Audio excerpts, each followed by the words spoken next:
Hey friends, Jeannie here. I've never spoken before in my videos, but I think I want to try to make more of an effort at this YouTube thing, so here we go. So maybe you're looking at this video and thinking, this is a weird format. Is she painting the same painting 3 times? And the answer to that is yeah. Yeah, I am, because I'm that crazy. But there is a point to it. I wanted to talk about perfectionism and how I've been learning how to handle it.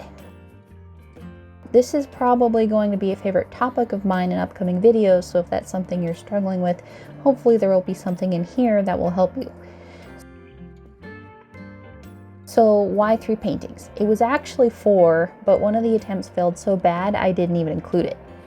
So I started painting the first one as an experiment, the one on the left, and I used to paint with watercolor and clayboard all the time after I graduated from college, but then I moved on to other media.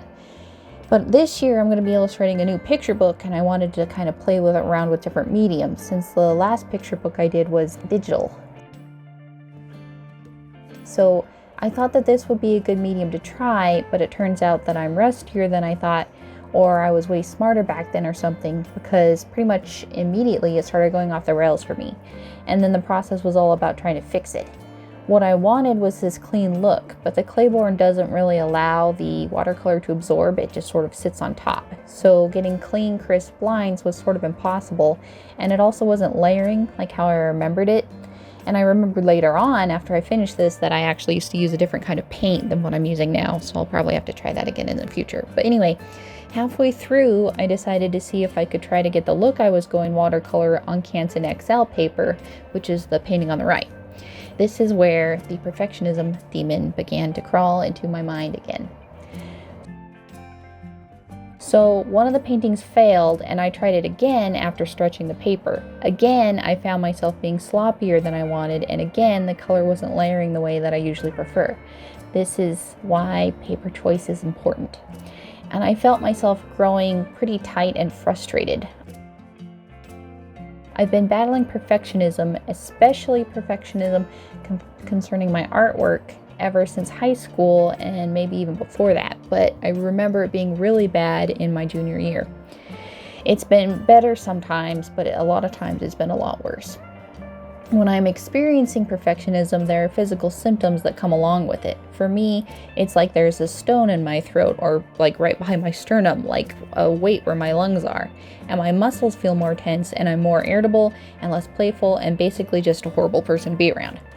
Everything starts kind of clamping down, and the way I talk to myself becomes a lot more mean and a lot more critical, almost to the point where I want to give up or cry or throw a fit or meltdown. Over the last 3 or 4 years, I've been looking into this issue because it has stopped me from pursuing a lot of different opportunities and making a lot of cool art. I've read all kinds of books and went to therapy and all that jazz in the last couple of years. And what I understand now about perfectionism is that it is basically an ego issue that stems from a deep insecurity about yourself. Because where I feel inadequate about certain things in my life, I try to compensate with my artwork by making it polished and as beautiful as I can make it. And when the art is also, to me, inadequate, then I begin to sort of go off the rails in terms of my mental health. Because of this feeling of inadequacy, I began to identify with my artwork because it was something that I didn't seem to struggle with the way that I struggled at sports or math. My mom was an artist, and she and the rest of my family encouraged me to make stuff. I never stopped making things the way other people might have.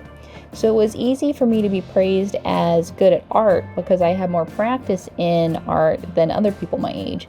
But the nature of my brain, the way it works, it warped that, so it became a defining feature for me rather than simply a facet of my personality. It became the thing I was focused on and the thing I used to make all of my friends and to relate to people. There aren't any people in my life who aren't art adjacent.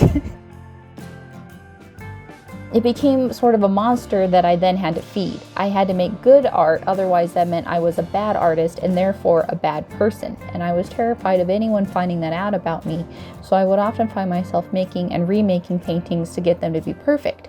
Once I repainted the same painting 6 times because something was off each time.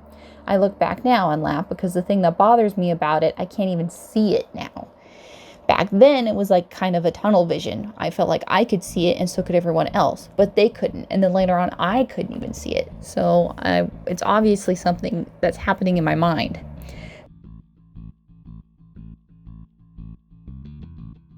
So here I was again with these paintings, painting the same painting 4 times in a row so that I could achieve what I was imagining in my head. And I think there's a distinction that needs to be drawn between wanting to experiment simply to try things out and holding rigidly to one idea, which is what I was doing. The interesting thing about art is the way that it changes as soon as it leaves our brain and travels down our arm into our tools. But when I'm in a perfectionist trap, I forget this. But now that I have some distance from each of these paintings, I feel like even though everyone has their goobers, like there's some things that definitely look sloppy, at the same time, it's kind of unique and charming, especially in the way like some of the paint was laid down on the surface, like the ink lines and stuff. But at the time, I couldn't see it. So I went to digital and I smoothed out all of the imperfections. And then, because it looked too smooth and clean, I had to go back in and try to add some more back in with textures and stuff.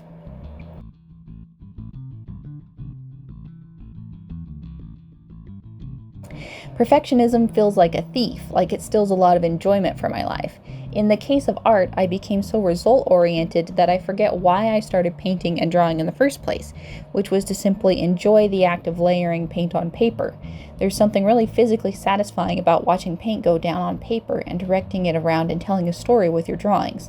And in pursuit of not being judged or being judged as a good artist, I often forget the joy of this. And while I was editing this video, I was reminded that painting is just fun and the ending doesn't really matter. I also think knowing what is satisfying to you is a way to combat this perfectionism. I love lots of different art and different artists, and when I create, I always find myself picking one of them, and in my head, they become the person that I'm trying to impress. But I forget to focus on what is actually satisfying to me. I want to simply impress them rather than making myself happy. I have to remind myself that that sort of self-sacrificing behavior isn't actually serving me, and it's really the thing that defeats me. The thing I need to do is to define what it is that pleases me when I look at art. What kind of edges, what kind of textures, what kind of colors, and so on. And using those principles to guide me. So what are some takeaways for you to remember if you struggle with this issue? And when I say you, honestly, I'm talking to myself. This is sort of a reminder to me in the future. So anyway, number 1, know that perfectionism is a way for you to compensate for the way that you feel inadequate. Number 2, pay attention to your physical self. When you are painting and you start to feel tight in your body, is it because you're being hypercritical of yourself or your work in your own mind? Number 3, have you tied your art to your self-worth? Learning how to decouple those things is helpful. Number 4, other people often can't see the flaws that you can. Sometimes it can even be good to leave them in there as a way to combat being too tight or too polished or too perfect. It's what makes it feel human, and in this age of AI, which don't even get me started, I think this is perhaps the most important feature our art can have. Number 5, remember why you started making what you are making in the first place. What about making those specific kinds of marks excites you? Number 6, trying to impress other people will lead you down the path of burnout. Trust me, I've been there. And trying to figure out how to impress yourself or really to enjoy yourself is probably the better road to travel down. Number 7, making an imperfect painting doesn't actually mean anything about you. If you lose to your perfectionist demon one day, it doesn't mean that you will not defeat it another day.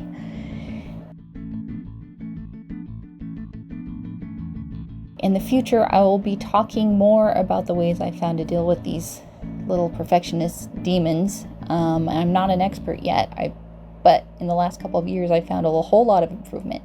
And I just want to say as a teaser that these things are basically mental health related things like journaling, learning about ACT or ACT therapy and CBT therapy, and then purposely making mistakes and leaving them in, and a bunch of other stuff too.